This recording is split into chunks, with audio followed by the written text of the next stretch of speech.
जय हिंद दोस्तों, फिर से आपका स्वागत है हमारे इस करंट अफेयर के ट्यूटोरियल सीरीज़ में, जिसमें लोग वार्षिकी 2024 कर रहे हैं। सितंबर 2023 से लेकर अगस्त 2024 तक का पूरा का पूरा संस्करण है। और इस सीरीज़ में हम लोगों ने कई सारे सेक्शन कर लिए और कई सारे टॉपिक हम लोगों ने कंप्लीट कर लिया है। तो अगर आप लोगों ने पहले एक वीडियोज़ नहीं देखे तो जाइए, प्लेलिस्ट में आपको लिंक मिल जाएगा। आप लोग प्लेलिस्ट में पूरा जाकर चेक कीजिए, सारा का सारा वीडियो मिल जाएगा। और आपके लिए हम लोगों ने मास्टर वीडियो पब्लिश किया, जिसमें एक ही वीडियो में सारा का सारा है, करीब 10.5 घंटे का। तो आप लोग उसे भी जाकर चेक कीजिए, आपका रिवीजन उसमें बहुत अच्छे से हो जाएगा। आज हम लोग कर रहे हैं यहाँ 46वां नंबर चैप्टर, मुख्य घटनाक्रम, राष्ट्रीय मुख्य घटनाक्रम। उसी के साथ हम लोग आगे बढ़ेंगे और इसका पूरा का पूरा बुक कंप्लीट करने वाला है। आपसे बस ये अनुरोध है कि अगर आप लोग हमारे चैनल पर नए हैं और अभी तक हमारे चैनल को सब्सक्राइब नहीं किया तो प्लीज़ प्लीज़ प्लीज़ इसे सब्सक्राइब करके हमें सपोर्ट करें, क्योंकि उसी से हम मोटिवेट होकर और अच्छे अच्छे वीडियो आपके लिए एग्जाम पॉइंट ऑफ व्यू से बना कर लाते हैं, जो कि एग्जाम में आपका बहुत मदद करता है। और इस वीडियो को ज़्यादा से ज़्यादा शेयर करें उन लोगों तक जो इस बार का 70th बीपीएससी प्री देने वाले हैं, ताकि उनके एग्जाम में करंट अफेयर की बहुत अहम भूमिका है, क्योंकि उनके एग्जाम में बहुत करंट अफेयर के काफ़ी सारे क्वेश्चन पूछे जाते हैं। तो उन तक इस वीडियो को जरूर से जरूर पहुँचाइएगा। और आप भी अगर हमारे चैनल पर नए हैं और अभी तक हमारे चैनल को सब्सक्राइब नहीं किया तो प्लीज़ प्लीज़ प्लीज़ इसे सब्सक्राइब करके हमें सपोर्ट करें। और कमेंट बॉक्स में जरूर बताएं आपको हमारी पहल कैसी लग रही है और आपसे कितने लाभान्वित हो रहे हैं और कितने मतलब रिवीजन कर रहे हैं। आइए शुरू करते हैं आज का हमारा टॉपिक, जहां हम लोगों ने पिछले वीडियो लेक्चर में छोड़ा था। पिछले वीडियो लेक्चर में हम लोग 84 नंबर पेज तक हो गया था। आज 85 में शुरू करने वाले हैं। आइए यहाँ से शुरू करते हैं एक एक करके सारा सेक्शन। तो पहला है, दिल्ली इंटरनेशनल एयरपोर्ट ने सामान के चेक इन के लिए भारत का पहला सेल्फ सर्विस मैकेनिज्म लॉन्च किया है। इसके तहत यात्री एयरपोर्ट की सारी प्रक्रिया कम समय में पूरा करने में सक्षम होंगे। दिल्ली इंटरनेशनल एयरपोर्ट ने सामान के चेक इन के लिए भारत का पहला सेल्फ सर्विस मैकेनिज्म लॉन्च किया है। इसके तहत यात्री एयरपोर्ट की सारी प्रक्रिया कम समय में पूरा करने में सक्षम होंगे। सड़कों की भीड़ भाड़ को कम करने के लिए शिमला में ट्रैफिक पुलिस ने 1 मिनट ट्रैफिक प्लान लागू किया। सड़कों की भीड़ भाड़ कम करने के लिए शिमला के ट्रैफिक पुलिस ने 1 मिनट ट्रैफिक प्लान लागू किया। गेल इंडिया लिमिटेड ने पेट्रोकेमिकल्स के उत्पादन को बढ़ावा देने के लिए मध्य प्रदेश के सीहोर में भारत की सबसे बड़ी इथेन क्रैकर परियोजना स्थापित करने की योजना बनाई है। इनकी अनुमानी लागत 60,000 करोड़ रुपया है। गेल इंडिया लिमिटेड ने पेट्रोकेमिकल्स के उत्पादन को बढ़ावा देने के लिए मध्य प्रदेश के सीहोर में भारत की सबसे बड़ी इथेन क्रैकर परियोजना स्थापित करने की योजना बनाई है। इसकी अनुमानित लागत 60,000 करोड़ रुपए है। भारत के नियंत्रक एवं महालेखा परीक्षक गिरीश चंद्र मुर्मू ने हिमाचल प्रदेश में शिमला में भारत के पहले Chadwick house navigating audit heritage संग्रहालय का उद्घाटन किया। इस संग्रहालय में क्रैक की भूमिकाओं और महत्व को उजागर किया गया। भारत के नियंत्रक एवं महालेखा परीक्षक गिरीश चंद्र मुर्मू ने हिमाचल प्रदेश में शिमला में भारत के पहले Chadwick house navigating audit heritage संग्रहालय का उद्घाटन किया। इस संग्रहालय में क्रैक के भूमिकाओं और महत्व को उजागर किया गया। 18 से 20 जून 2024 तक मैसूर में 9वें राष्ट्रीय योग ओलंपियाड का आयोजन किया गया, जिसका उद्घाटन कर्नाटक के राज्यपाल थावरचंद गहलोत ने किया। यह ओलंपियाड स्वयं और समाज के लिए योग विषय पर केंद्रित था। 18 से 20 जून 2024 तक मैसूर में 9वें राष्ट्रीय योग ओलंपियाड का आयोजन किया गया, जिसका उद्घाटन कर्नाटक के राज्यपाल थावरचंद गहलोत ने किया। यह ओलंपियाड स्वयं और समाज के लिए योग विषय पर केंद्रित था। सड़क दुर्घटना के कारण मरने वाले कर्मचारियों के लिए 1 करोड़ रुपए की बीमा मुआवजा देने वाला कर्नाटक देश का पहला राज्य बन गया। सड़क दुर्घटना के कारण मरने वाले कर्मचारियों के लिए 1 करोड़ रुपए का बीमा मुआवजा देने वाला कर्नाटक देश का पहला राज्य बन गया। भारत के प्रसिद्ध आम के व्यंजन आमरस को दुनिया का 10 सर्वश्रेष्ठ आम व्यंजनों की सूची में स्थान प्राप्त हुआ। भारत के प्रसिद्ध आम के व्यंजन आमरस को दुनिया का 10 सर्वश्रेष्ठ आम व्यंजनों की सूची में शीर्ष स्थान प्राप्त हुआ। भारतीय सेना ने दिल्ली में अपनी तरह की पहली स्किन बैंक सुविधा की शुरुआत की। इसके तहत सशस्त्र बलों एवं उनके परिवारों के गंभीर रूप से जलने की चोटों तथा अन्य त्वचा संबंधी बीमारियों का उपचार किया जाएगा। भारतीय सेना ने दिल्ली में अपनी तरह का पहली स्किन बैंक सुविधा की शुरुआत की है। इसके तहत सशस्त्र बलों एवं उनके परिवारों के गंभीर रूप से जलने की चोटों तथा अन्य त्वचा संबंधी बीमारियों का उपचार किया जाएगा। असम सरकार ने राज्य के बच्चों के लिए बाढ़ राहत शिविरों में स्कूल इन ए बॉक्स पहल की शुरुआत लॉन्च की। इसके तहत बाढ़ राहत शिविरों को शिक्षा संग्रामी और अन्य वस्तुओं से युक्त एक किट प्रदान किया जाएगा, जो बच्चों की शैक्षणिक आवश्यकताओं को पूरा करेगा। असम सरकार ने राज्य के बच्चों के लिए बाढ़ राहत शिविरों में स्कूल इन अ बॉक्स पहल की शुरुआत लॉन्च की। इसके तहत बाढ़ राहत शिविरों को शिक्षण सामग्री और अन्य वस्तुओं से युक्त एक किट प्रदान किया जाएगा, जो बच्चों की शैक्षणिक आवश्यकताओं को पूरा करेगा। भारतीय राष्ट्रीय राजमार्ग प्राधिकरण NHAI ने सड़क सुरक्षा को मजबूत करने में आर्टिफिशियल इंटेलिजेंस के उपयोग के लिए IIT दिल्ली के साथ समझौता किया। भारतीय राष्ट्रीय राजमार्ग प्राधिकरण NHAI ने सड़क सुरक्षा को मजबूत करने में आर्टिफिशियल इंटेलिजेंस के उपयोग के लिए IIT दिल्ली के साथ समझौता किया। केंद्रीय जल शक्ति मंत्रालय ने नदी पारिस्थितिकी तंत्र को बनाए रखने तथा नदी जल की गुणवत्ता की वास्तविक निगरानी के लिए ई-फ्लो मॉनिटरिंग सिस्टम को लॉन्च किया। केंद्रीय जल शक्ति मंत्रालय ने नदी पारिस्थितिकी तंत्र को बनाए रखने तथा नदी जल की गुणवत्ता की वास्तविक निगरानी के लिए ई-फ्लो मॉनिटरिंग सिस्टम को लॉन्च किया। 25 जून से 27 जून 2024 तक नई दिल्ली में 64वीं अंतर्राष्ट्रीय चीनी संगठन ISO परिषद की बैठक आयोजित की गई, जिसमें 30 से अधिक देशों के प्रतिनिधि ने भाग लिया। ISO परिषद में 2024 में संगठन की अध्यक्षता भारत को सौंपी थी।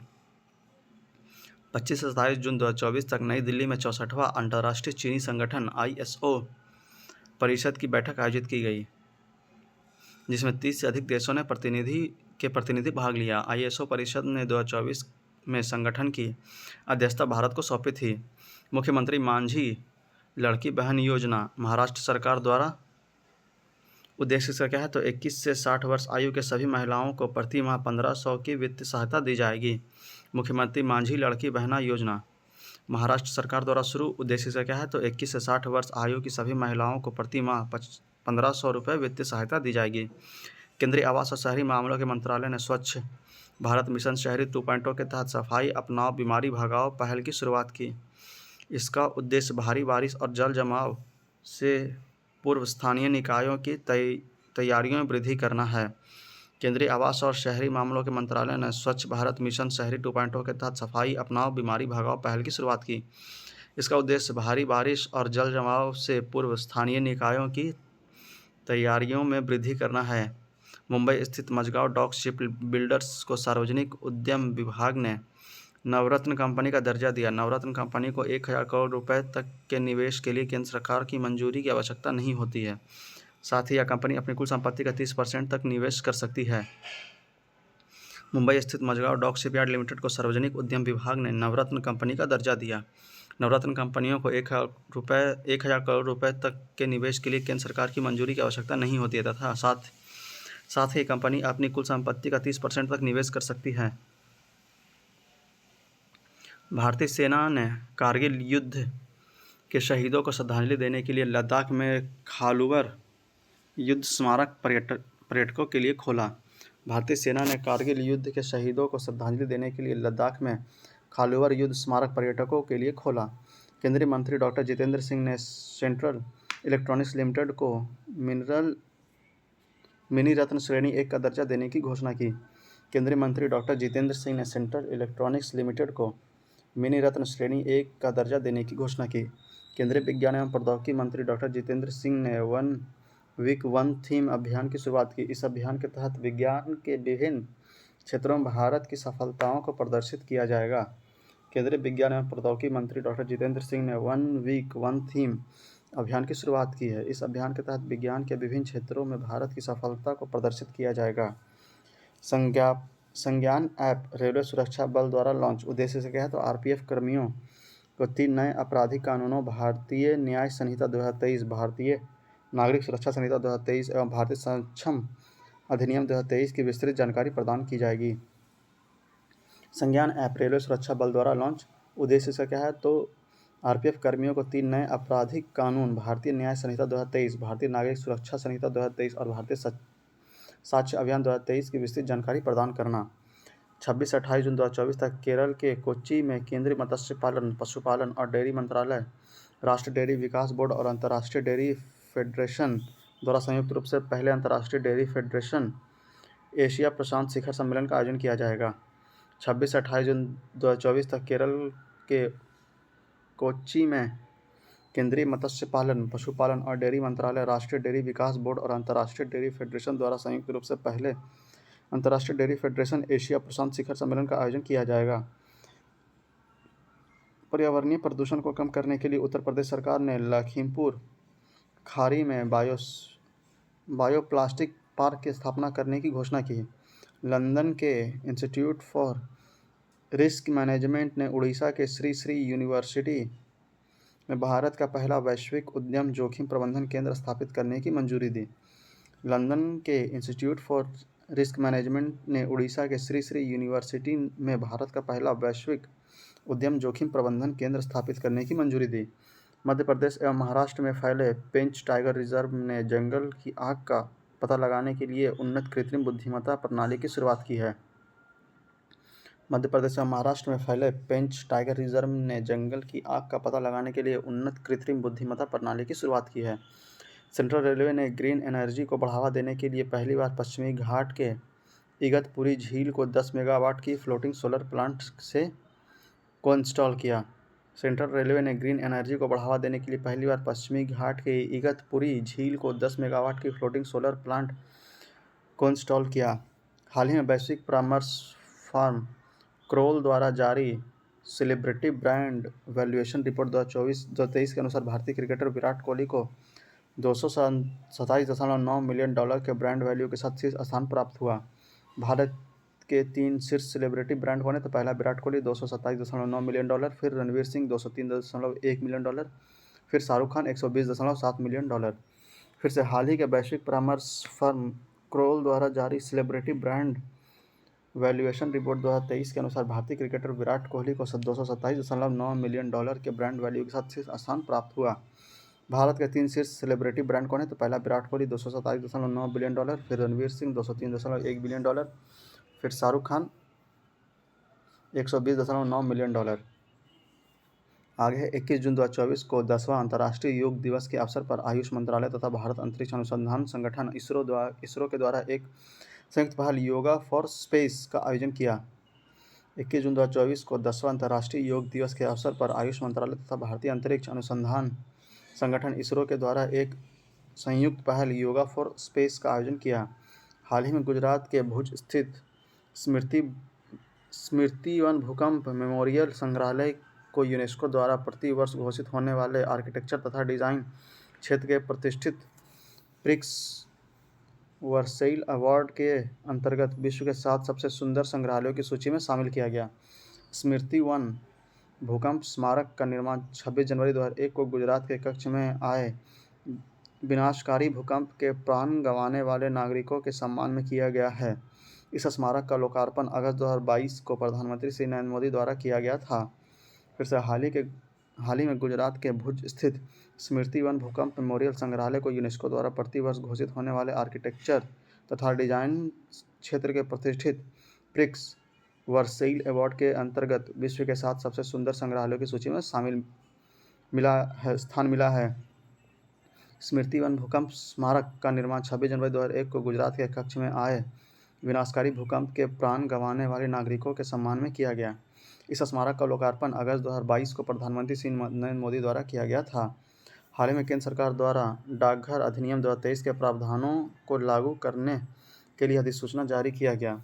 इस अधिनियम का उद्देश्य समाज के अंतिम व्यक्ति तक नागरिक केंद्रित सेवाओं, बैंकिंग सेवाओं और सरकारी योजनाओं का लाभ प्रदान करने के लिए एक सरल विधायी ढांचा तैयार करना है।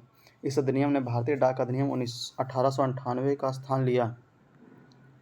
फिर से हाल ही में केंद्र सरकार द्वारा डाक अधिनियम 2023 के प्रावधानों को लागू करने के लिए अधिसूचना जारी किया गया। इस अधिनियम का उद्देश्य समाज के अंतिम व्यक्ति तक नागरिक केंद्र सेवाओं, बैंकिंग सेवाओं और सरकारी योजनाओं का लाभ प्रदान करने के लिए एक सरल विधायी ढांचा तैयार करना है। इस अधिनियम ने भारत डाक अधिनियम 1898 का स्थान लिया।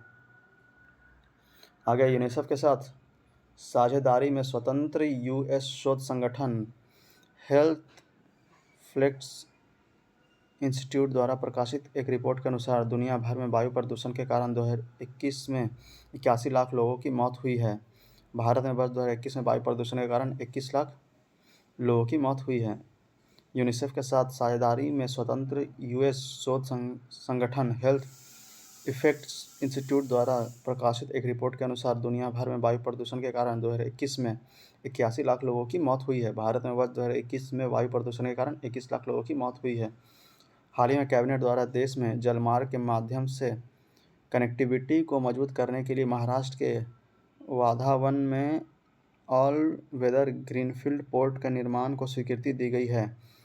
76,220 करोड़ रुपए की कुल लागत से बनने जा रहा यह बंदरगाह दुनिया का शीर्ष 10 बंदरगाहों में शामिल होगा।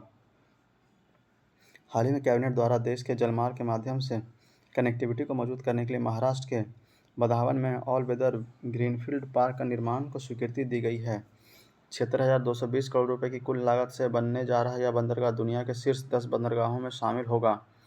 19 जून 2024 को श्री प्रधानमंत्री श्री नरेंद्र मोदी द्वारा बिहार के राजगीर में प्राचीन विश्वविद्यालय के खंडहरों के करीब स्थित नालंदा विश्वविद्यालय के नए परिसर का उद्घाटन किया गया। विदेश मंत्री एस जयशंकर तथा 17 देशों के राजदूतों ने इस कार्यक्रम में हिस्सा लिया। इस विद्यालय की स्थापना नालंदा विश्वविद्यालय अधिनियम 2010 के माध्यम से की गई थी। फिर से 19 जून 2024 को प्रधानमंत्री श्री नरेंद्र मोदी द्वारा बिहार के राजगीर में प्राचीन विश्वविद्यालयों के खंडहरों के करीब स्थित नालंदा विश्वविद्यालय के नए परिसर का उद्घाटन किया गया। विदेश मंत्री एस जयशंकर तथा 17 देशों के राजदूत ने इस कार्यक्रम में हिस्सा लिया। इस विश्वविद्यालय की स्थापना नालंदा विश्वविद्यालय अधिनियम 2010 के माध्यम से की गई थी। जून 2024 में लद्दाख के होमिस मठ में प्रसिद्ध होमिस फेस्टिवल का आयोजन किया गया। होमिस महोत्सव तिब्बती कैलेंडर के 5वें महीने के 10वें दिन मनाया जाता है, जो आमतौर पर जून या जुलाई में पड़ता है। यह 2 दिवसीय उत्सव गुरु पद्मसंभव के जन्म के उत्सव होता है। जून 2024 में लद्दाख के होमिस मठ के प्रसिद्ध होमिस फेस्टिवल का आयोजन किया गया।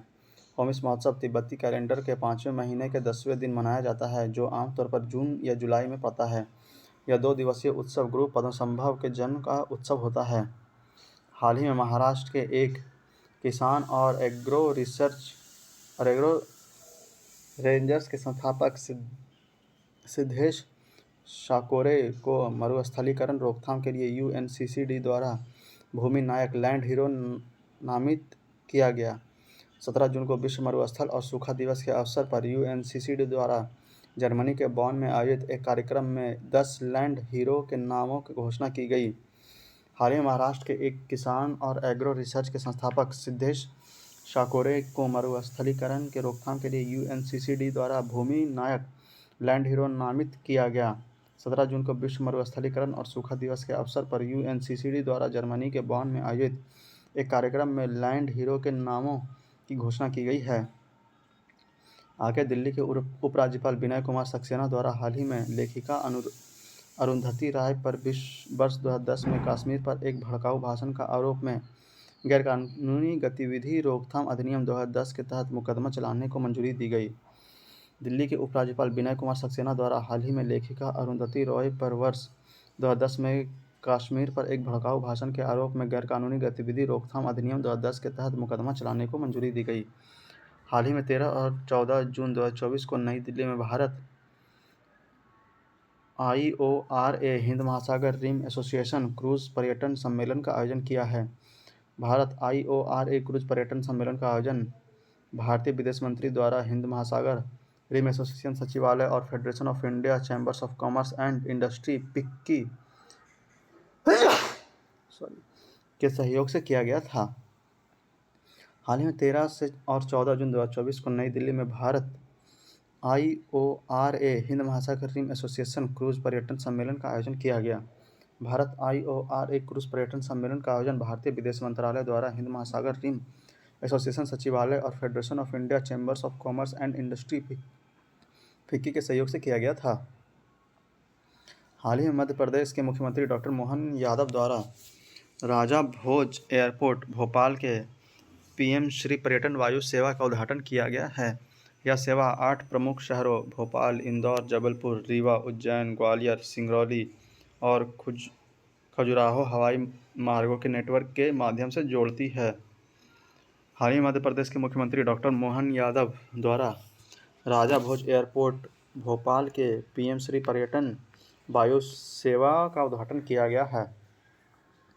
यह सेवा 8 प्रमुख शहरों भोपाल, इंदौर, जबलपुर, रीवा, उज्जैन, ग्वालियर, सिंगरौली और खजुराहो हवाई मार्गों को नेटवर्क के माध्यम से जोड़ती है। आगे केंद्रीय कृषि तथा किसान कल्याण मंत्रालय के अनुसार जून 2023 से मई 2024 की अवधि में देश भर में 1,16,000 किसानों ने स्वेच्छा से प्रधानमंत्री किसान सम्मान निधि योजना के तहत अपना लाभ छोड़ दिया। प्रधानमंत्री किसान सम्मान निधि का फुल शॉर्ट फॉर्म है पीएम किसान। इसे फरवरी 2019 में लॉन्च किया गया था। इस योजना के तहत केंद्र प्रतिवर्ष 6,000 रुपये की राशि 3 समान किस्त से सभी भूमिधारक किसान को बैंक खातों में स्थानांतरित करता है।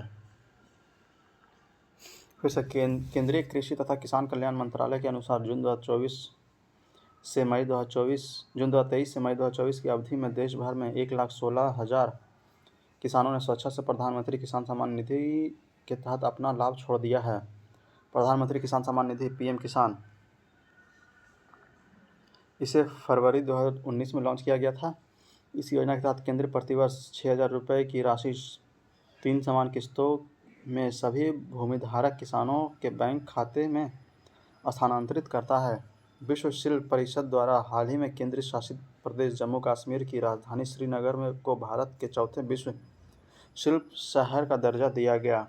इससे पूर्व भारत के जयपुर, मल्लापुरम तथा मैसूर को विश्व शिल्प शहर के रूप में मान्यता दी गई है। विश्व शिल्प परिषद द्वारा हाल ही में केंद्र शासित प्रदेश जम्मू कश्मीर की राजधानी श्रीनगर को भारत के चौथे विश्व शिल्प शहर का दर्जा दिया गया। इससे पूर्व भारत के जयपुर, मल्लापुर तथा मैसूर को विश्व शिल्प शहर के रूप में मान्यता दी गई। जून 2024 में लद्दाख को ULLAS नव भारत साक्षरता कार्यक्रम के तहत पूर्व कार्यात्मक साक्षरता प्राप्त करने वाले प्रशासनिक इकाई घोषित की गई। क्या है उल्लास नव भारत साक्षरता कार्यक्रम? यह केंद्र प्रायोजित योजना है जिसे 2022 से 2027 के मध्य लागू किया गया है। यह योजना राष्ट्रीय शिक्षा नीति NEP 2020 की सिफारिशों के अनुरूप है और इसका उद्देश्य सभी पृष्ठभूमियों को 15 वर्ष और उससे अधिक आयु के उन वयस्कों को साक्षर तथा सशक्त बनाना है जिन्हें उचित स्कूली शिक्षा प्राप्त नहीं की है। जून 2024 में लद्दाख को ULLAS नव भारत साक्षरता कार्यक्रम के तहत पूर्ण कार्यात्मक साक्षरता प्राप्त करने वाले प्रशासनिक इकाई घोषित किया गया।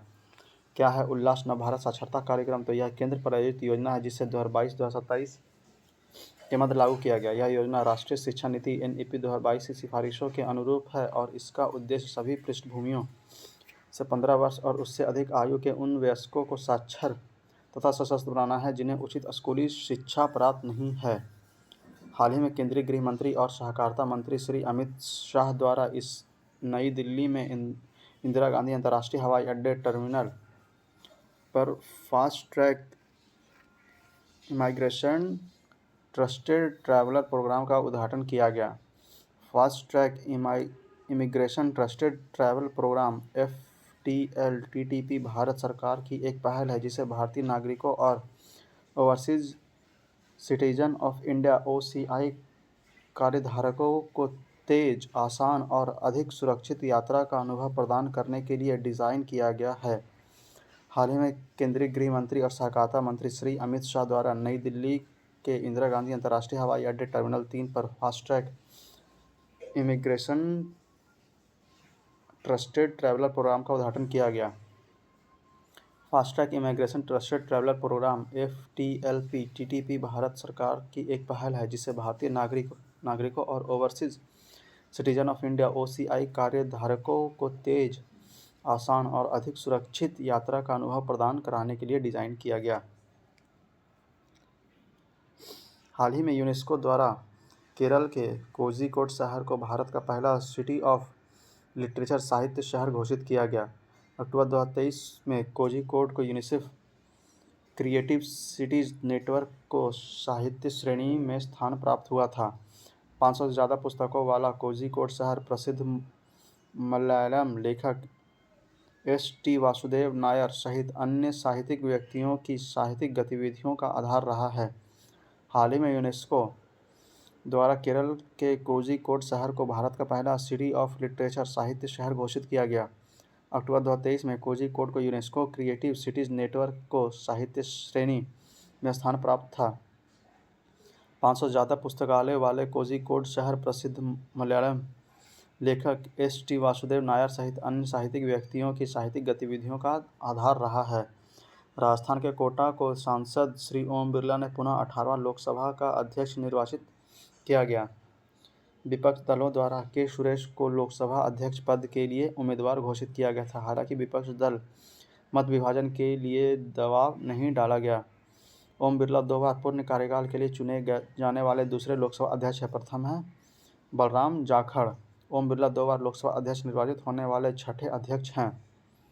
फिर से राजस्थान के कोटा से सांसद श्री ओम बिरला को पुनः 18वां लोकसभा का अध्यक्ष निर्वाचित किया गया। विपक्ष दलों द्वारा के सुरेश को लोकसभा अध्यक्ष पद के लिए उम्मीदवार घोषित किया गया। हालांकि विपक्ष दल मत विभाजन के लिए दबाव नहीं डाला गया। ओम बिरला 2 बार पूर्ण कार्यकाल के लिए चुने जाने वाले दूसरे लोकसभा अध्यक्ष। प्रथम है डॉक्टर बलराम जाखड़। ओम बिरला 2 बार लोकसभा अध्यक्ष निर्वाचित होने वाले छठे अध्यक्ष हैं।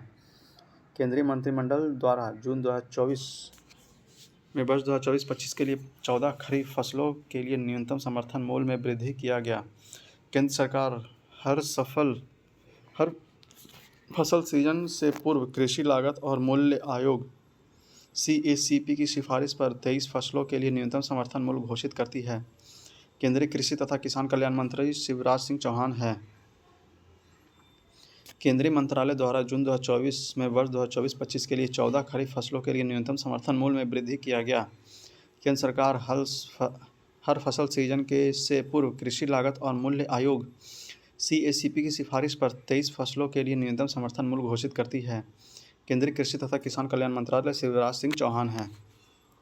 आगे हाल ही में भारत सरकार के शिक्षा मंत्रालय द्वारा राष्ट्रीय परीक्षण एजेंसी NTA के माध्यम से परीक्षाओं को पारदर्शी, सुचारू और निष्पक्ष संचालन के लिए इसरो के पूर्व अध्यक्ष डॉक्टर के राधाकृष्णन की अध्यक्षता में एक 7 सदस्यीय उच्च स्तरीय समिति का गठन किया गया।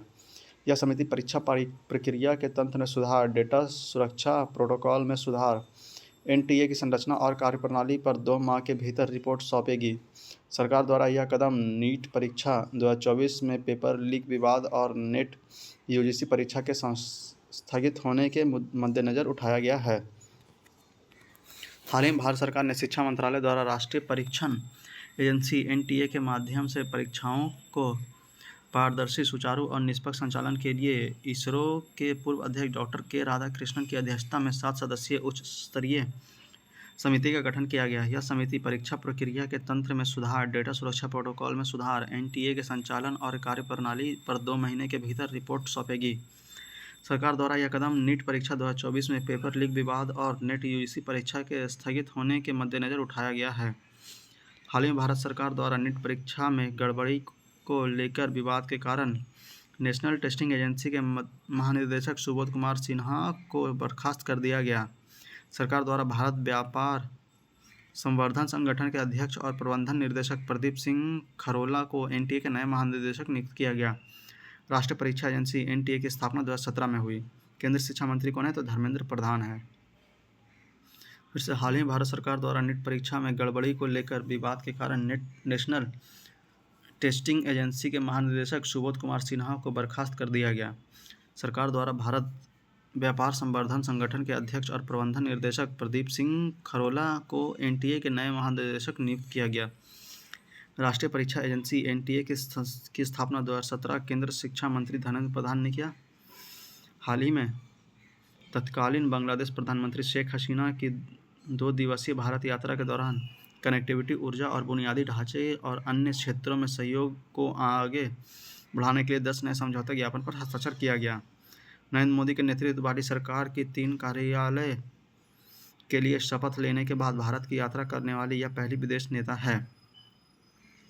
हाल ही में तत्कालीन बांग्लादेशी प्रधानमंत्री शेख हसीना की 2 दिवसीय भारत की यात्रा के दौरान कनेक्टिविटी, ऊर्जा और बुनियादी ढांचों और अन्य क्षेत्रों में सहयोग को आगे बढ़ाने के लिए 10 नए समझौते ज्ञापन पर हस्ताक्षर किया गया। नरेंद्र मोदी के नेतृत्व वाली सरकार की 3 कार्यालय के लिए शपथ लेने के बाद भारत की यात्रा करने वाला यह पहला विदेशी नेता है।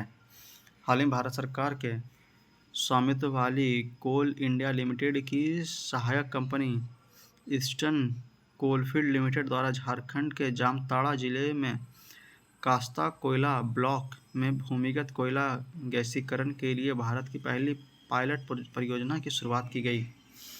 हाल ही में भारत सरकार के स्वामित्व वाली कोल इंडिया लिमिटेड की सहायक कंपनी ईस्टर्न कोलफील्ड लिमिटेड द्वारा झारखंड के जामताड़ा में कास्ता कोयला ब्लॉक में भूमिगत कोयला गैसीकरण के लिए भारत की पहली पायलट परियोजना की शुरुआत की गई। जून 2024 में केरल विधानसभा द्वारा सर्वसम्मति से राज्य के नाम बदलकर केरलम करने का प्रस्ताव पारित किया गया। मलयालम भाषा में केरल का नाम केरलम है। अगस्त 2023 में भी केरल विधानसभा द्वारा इसी तरह का एक प्रस्ताव पारित किया गया था। भारतीय संविधान के अनुच्छेद 3 के तहत किसी राज्य का नाम बदलने, उसकी सीमा में परिवर्तन तथा किसी राज्य के निर्माण था विलय की शक्ति संसद के पास है। फिर से जून 2024 में केरल विधानसभा द्वारा सर्वसम्मति से राज्य का नाम बदलकर केरलम करने का प्रस्ताव पारित किया गया। मलयालम भारत में केरल का नाम केरलम है। अगस्त 2023 में केरल विधानसभा द्वारा इसी तरह का एक प्रस्ताव पारित किया गया था। अगस्त 2023 में केरल विधानसभा द्वारा इसी तरह का प्रस्ताव पारित किया गया था। भारतीय संविधान के अनुच्छेद 3 के तहत किसी राज्य का नाम बदलकर उसकी सीमा में परिवर्तन तथा किसी राज्य का निर्माण था विलय की शक्ति संसद के पास है। हाल ही में जयपुर सैन्य स्टेशन प्लास्टिक कचरे से सड़क बनाने वाला देश का दूसरा सैन्य स्टेशन बन गया। वर्ष 2019 में नारंगी सैन्य स्टेशन गुवाहाटी असम प्लास्टिक कचरे से सड़क निर्माण करने वाला देश का पहला सैन्य स्टेशन बना था। हाल ही में जयपुर सैन्य स्टेशन प्लास्टिक कचरे से सड़क बनाने वाला देश का दूसरा सैन्य स्टेशन बन गया। वर्ष 2019 में नारंगी सैन्य स्टेशन गुवाहाटी असम प्लास्टिक कचरे से सड़क निर्माण करने वाला देश का पहला सैन्य स्टेशन बना। हाल ही में रियासी जिले के चिनाब नदी पर निर्मित विश्व का सबसे ऊंचा रेलवे आर्च पुल का प्रथम ट्रायल रन सफल रहा।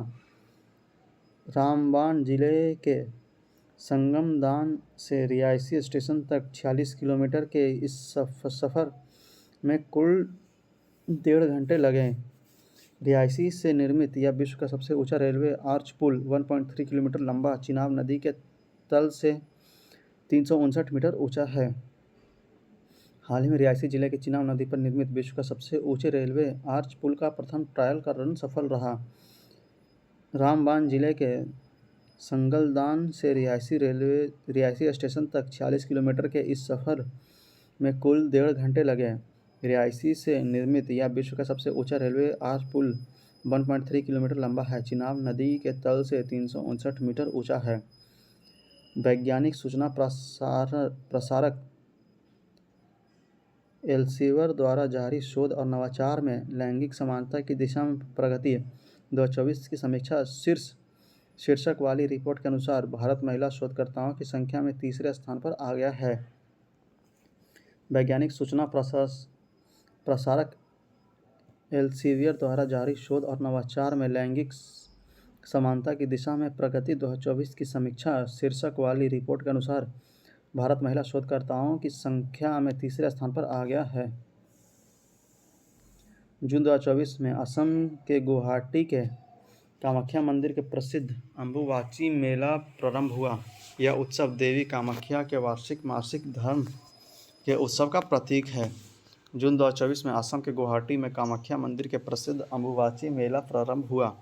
यह उत्सव देवी कामाख्या के वार्षिक मासिक धर्म के उत्सव का प्रतीक है। 2 जून को तेलंगाना द्वारा अपनी स्थापना का 10वां वर्षगांठ मनाया गया। 2 जून 2014 को तेलंगाना भारत का 29वां राज्य बना था।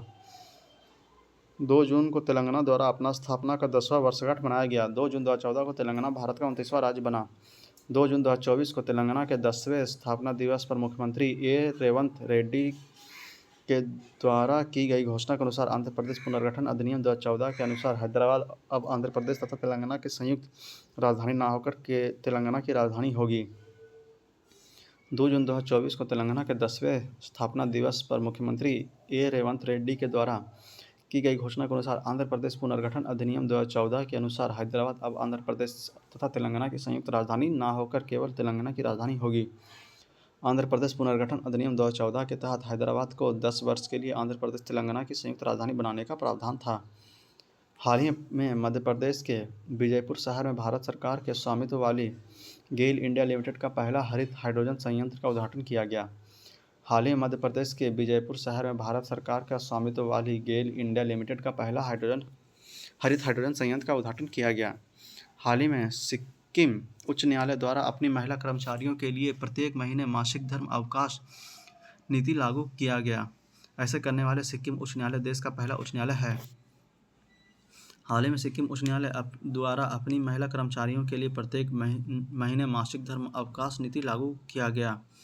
ऐसा करने वाले सिक्किम उच्च न्यायालय देश का पहला उच्च न्यायालय है। भारतीय पुरातत्वरोही सत्यदीप गुप्ता दुनिया के सबसे ऊंचे चोटी माउंट एवरेस्ट तथा दुनिया के चौथे सबसे ऊंची चोटी माउंट एलोत्से पर एक ही स्तर में 2 बार चढ़ाई करने वाला दुनिया का पहला व्यक्ति बन गया है। भारतीय पर्वतारोही सत्यदीप गुप्ता दुनिया के सबसे ऊंची चोटी माउंट एवरेस्ट तथा दुनिया के चौथे सबसे ऊंची चोटी माउंट एलोत्से पर एक ही सत्र में 2 बार चढ़ाई करने वाला दुनिया का पहला व्यक्ति बन गया है। हाल ही में तेलंगाना सरकार द्वारा सार्वजनिक स्वास्थ्य संबंधी चिंताओं का हवाला देते हुए पूरे राज्य में तंबाकू और निकोटीन युक्त गुटखा और पान मसाला के निर्माण, भंडारण, वितरण, परिवहन और बिक्री पर 1 साल का प्रतिबंध लगाया है। यह प्रतिबंध खाद्य सुरक्षा और मानक अधिनियम 2006 की धारा 30 की उपधारा 2 के खंड ए के तहत लगाया गया है। हाल ही में तेलंगाना सरकार द्वारा सार्वजनिक स्वास्थ्य संबंधी चिंताओं का हवाला देते हुए पूरे राज्य में तंबाकू और निकोटीन युक्त गुटखा और पान मसाला के निर्माण, भंडारण, वितरण, परिवहन और बिक्री पर 1 साल का प्रतिबंध लगाया है।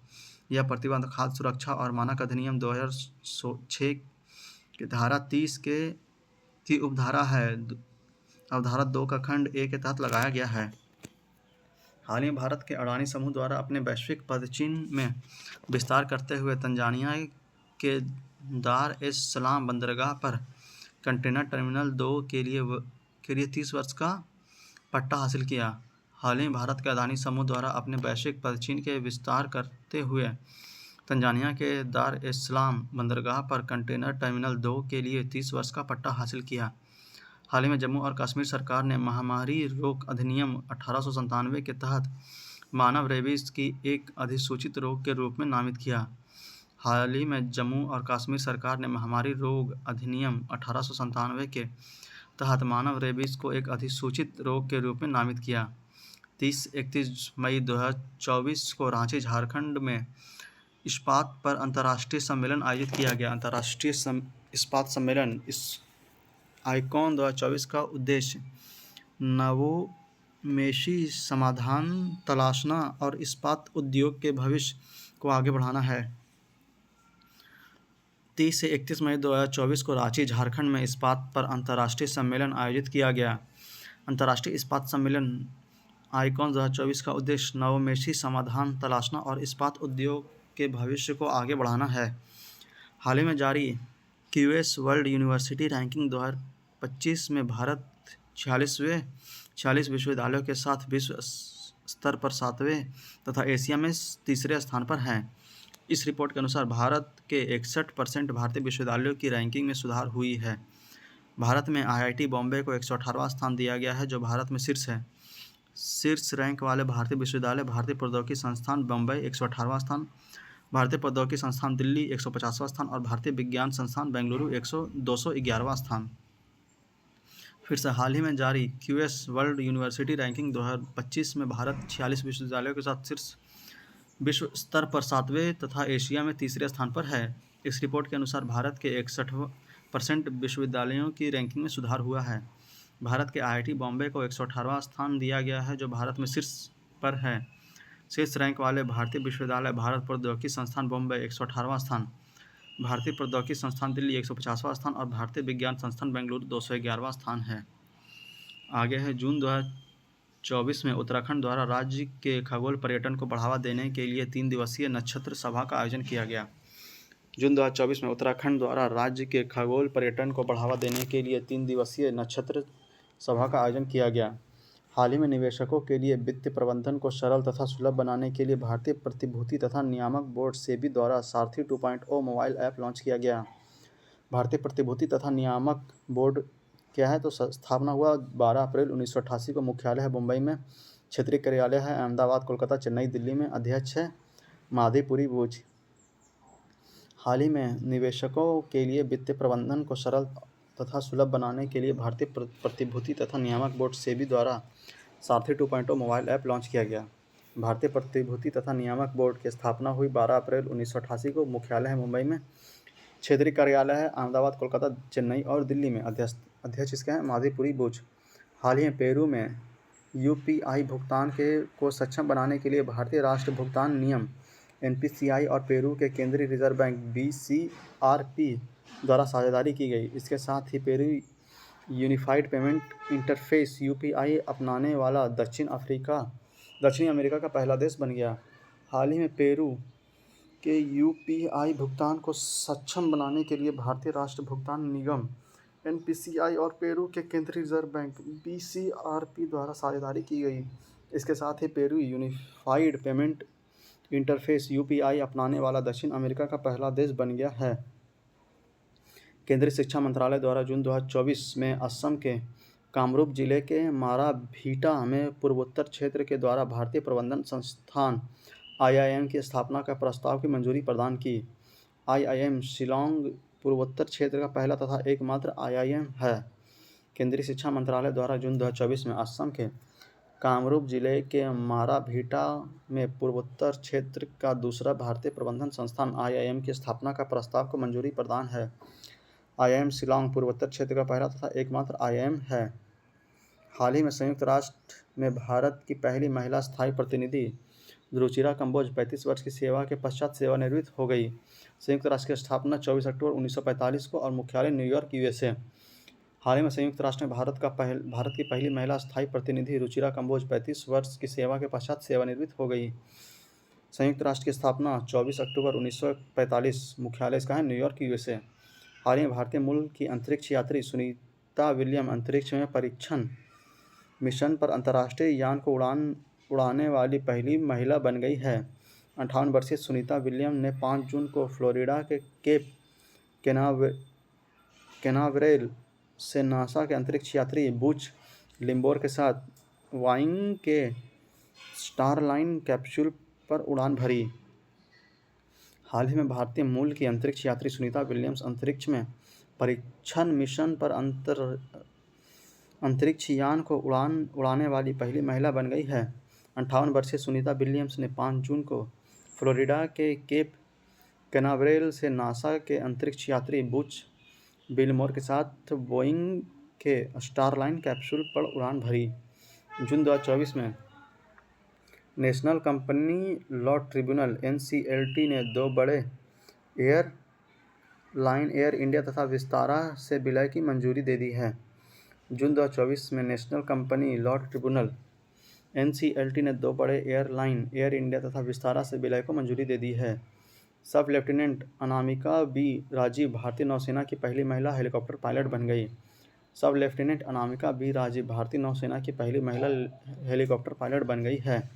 हाल ही में विशाखापत्तनम बंदरगाह विश्व बैंक और S&P ग्लोबल मार्केट इंटेलिजेंस द्वारा जारी वैश्विक कंटेनर पोर्ट प्रदर्शन सूचकांक 2023 के शीर्ष 20 में शामिल होने वाले भारत का एकमात्र बंदरगाह बन गया है। वैश्विक स्तर पर शीर्ष 3 बंदरगाह कौन कौन है? तो यांसान बंदरगाह चीन, सलालाह बंदरगाह ओमान और खलीफा बंदरगाह संयुक्त अरब अमीरात। हाल ही में विशाखापत्तनम बंदरगाह वैश्विक बैंक और S&P ग्लोबल मार्केट इंटेलिजेंस द्वारा जारी वैश्विक कंटेनर पोर्ट प्रदर्शन सूचकांक 2023 के शीर्ष 20 में शामिल होने वाला भारत का एकमात्र बंदरगाह बन गया है। वैश्विक स्तर पर शीर्ष 3 बंदरगाह कौन है? तो यांसांग बंदरगाह चीन, सलाला बंदरगाह ओमान और खलीफा बंदरगाह संयुक्त अरब अमीरात। आगे मई 2024 का करंट अफेयर, तो एक एक करके देखते हैं। तो हाल ही में महाराष्ट्र के पुणे में भारत के पहले संविधान पार्क का उद्घाटन किया गया। इस पार्क का निर्माण भारतीय सेना की पुनीत बालन ग्रुप ने संयुक्त रूप से किया। हाल ही में महाराष्ट्र के पुणे में भारत के पहले संविधान पार्क का उद्घाटन किया गया। इस पार्क का निर्माण भारतीय सेना और पुनीत बालन ग्रुप ने संयुक्त रूप से किया। टाइम मैगजीन द्वारा जारी विश्व की 100 सबसे प्रतिभाशाली कंपनियों में भारत के 2 प्रमुख कंपनी टाटा समूह और रिलायंस इंडस्ट्रीज लिमिटेड शामिल हैं। टाइम मैगजीन द्वारा जारी विश्व के 100 सबसे प्रतिभाशाली कंपनियों में भारत के 2 प्रमुख कंपनियों टाटा समूह और रिलायंस इंडस्ट्रीज लिमिटेड शामिल हैं। आगे देखते हैं। तमिलनाडु सरकार ने नीलगिरी तहर की संख्या का अनुमान लगाने तथा उनके संरक्षण के लिए 3 दिवसीय सर्वेक्षण शुरू किया। तमिलनाडु सरकार ने नीलगिरी तहर की संख्या का अनुमान लगाने तथा उनके संरक्षण के लिए 3 दिवसीय सर्वेक्षण शुरू किया गया। हाल ही में लोक उद्यम विभाग ने भारतीय अक्षय ऊर्जा विकास एजेंसी IRDA को प्रतिष्ठित नवरत्न का दर्जा दिया। हाल ही में लोक उद्यम विभाग ने भारतीय अक्षय ऊर्जा विकास एजेंसी IRDA को प्रतिष्ठित नवरत्न का दर्जा दिया। 3 मई 2024 को भारत इंडोनेशिया संयुक्त रक्षा सहयोग समिति की बैठक नई दिल्ली में आयोजित की गई। इसकी अध्यक्षता रक्षा सचिव गिरधर अरमाने और इंडोनेशिया रक्षा मंत्रालय के महासचिव डॉनी एमरावन तोफाडो ने किया। 3 मई 2024 को भारत इंडोनेशिया संयुक्त रक्षा सहयोग समिति की बैठक नई दिल्ली में आयोजित की गई। इसकी अध्यक्षता रक्षा सचिव गिरधर अरमाने और इंडोनेशिया रक्षा मंत्रालय के महासचिव डॉनी एमवारचन तोफान्टो ने किया। भारतीय रिजर्व बैंक ने गुजरात के गिफ्ट सिटी में IREC लिमिटेड की सहायक कंपनी स्थापित करने को मंजूरी दी। भारतीय रिजर्व बैंक ने गुजरात के गिफ्ट सिटी में IEC लिमिटेड की सहायक कंपनी स्थापित करने की मंजूरी दी। न्यूयॉर्क में आयोजित जनसंख्या और विकास आयोग की बैठक में भारत की प्रतिनिधित्व त्रिपुरा, राजस्थान और आंध्र प्रदेश की 3 महिला सरपंचों ने किया। न्यूयॉर्क में आयोजित जनसंख्या और विकास आयोग की बैठक में भारत का प्रतिनिधित्व त्रिपुरा, राजस्थान और आंध्र प्रदेश की 3 महिला सरपंचों ने किया। भारतीय TCS कंपनी ने बैंकिंग तकनीक को आधुनिक बनाने के लिए कुवैत के अग्रणी वाणिज्य बैंक वार्गन बैंक के साथ समझौता किया। भारतीय TCS कंपनी ने बैंकिंग तकनीक को आधुनिक बनाने के लिए कुवैत के अग्रणी वाणिज्य बैंक वार्गन बैंक के साथ समझौता किया। जहाज निर्माण में स्वदेशी सामग्री को बढ़ावा देने के लिए भारतीय तटरक्षक ने जिंदल स्टील एंड पावर के साथ समझौता किया। जहाज निर्माण में स्वदेशी सामग्री को बढ़ावा देने के लिए भारतीय तटरक्षक ने जिंदल स्टील एवं पावर के साथ समझौता किया। हाल ही में गुजरात के कच्छ के प्रसिद्ध अजरक कला कपड़ा को GI टैग प्रदान किया गया। हाल ही में गुजरात के कच्छ के प्रसिद्ध अजरक कला कपड़ा को GI टैग प्रदान किया गया। भिलाई स्टील प्लांट द्वारा मरोदा एक जलाशय में छत्तीसगढ़ की पहली फ्लोटिंग सौर परियोजना की स्थापना की जाएगी, जिसकी क्षमता 15 मेगावाट होगी। भिलाई स्टील प्लांट द्वारा मदोगा एक जलाशय में छत्तीसगढ़ की पहली फ्लोटिंग सौर परियोजना की स्थापना की जाएगी, जिसकी क्षमता 15 मेगावाट होगी। केंद्र सरकार ने उत्तर प्रदेश के सांस्कृतिक विरासत को संरक्षित करने के लिए अमेठी जिले के 8 रेलवे स्टेशन का नाम परिवर्तित करने की मंजूरी दी। केंद्र सरकार ने उत्तर प्रदेश के सांस्कृतिक विरासत को संरक्षित करने के लिए अमेठी जिले के 8 रेलवे स्टेशन के नाम परिवर्तित करने की मंजूरी दी। उत्तराखंड सरकार ने भ्रामक विज्ञापनों के कारण पतंजलि आयुर्वेद को 14 उत्पादों का लाइसेंस निलंबित किया। उत्तराखंड सरकार ने भ्रामक विज्ञापन के कारण पतंजलि आयुर्वेद के 14 उत्पादों के लाइसेंस निलंबित किए। 18 से 19 मई 2024 को केंद्रीय कानून एवं न्याय मंत्रालय ने असम के गुवाहाटी में आपराधिक न्याय प्रणाली के प्रशासन में भारत का प्रगतिशील पथ नामक सम्मेलन का आयोजन किया। इसका उद्देश्य देश के न्याय प्रणाली में किए गए बदलावों के बारे में जागरूकता लाना है।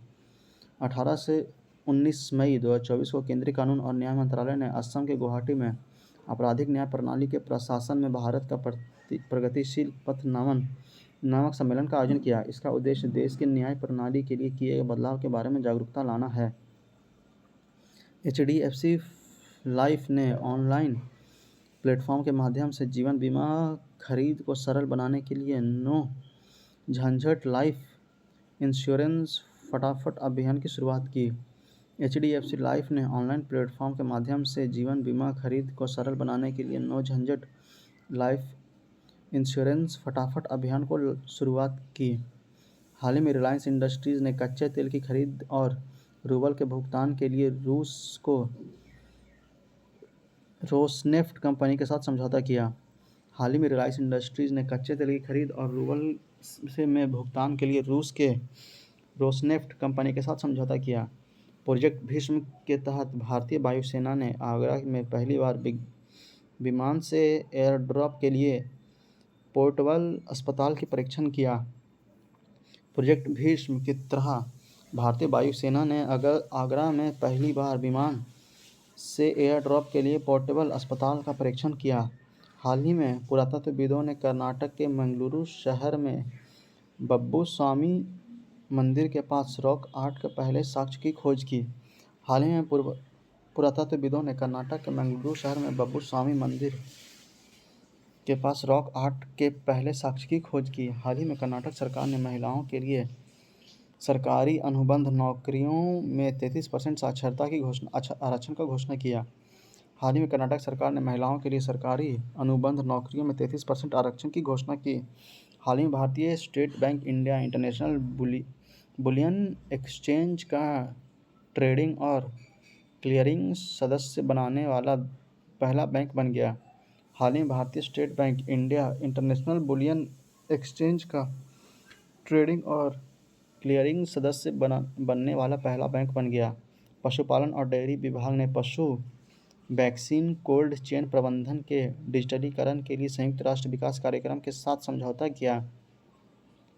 पशुपालन और डेयरी विभाग ने पशु वैक्सीन कोल्ड चेन प्रबंधन के डिजिटलीकरण के लिए संयुक्त राष्ट्र विकास कार्यक्रम के साथ समझौता किया।